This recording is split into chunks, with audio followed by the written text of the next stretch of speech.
સુરેન્દ્રનગર જિલ્લાના લીંબડી શહેરના અલગ અલગ વિસ્તારોમાં ઢગલાબંધ રખડતા ઢોરો જોવા મળી રહ્યા છે। ત્યારે આ બાબતે ખાસ કરીને વાત કરવામાં આવે તો ભૂતકાળમાં આ રખડતા ઢોરોના કારણે અનેક લોકોને જીવ ગુમાવવાનો પણ વારો આવ્યો છે।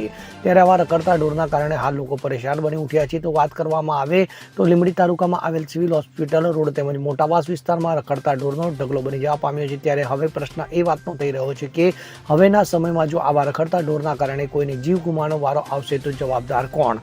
તો હાલ તંત્ર દ્વારા આવા રખડતા ઢોરને પાંજરાપોળ અથવા કોઈ અન્ય વ્યવસ્થા કરીને આ ઢોરની મદદ કરવી જોઈએ। તેમજ જો કોઈ માલિકીનું ઢોર હોય તો તેના ઉપર પણ કાર્યવાહી કરવી જોઈએ હોવાનું જરૂરી બન્યું છે। Bureau report CN24 news.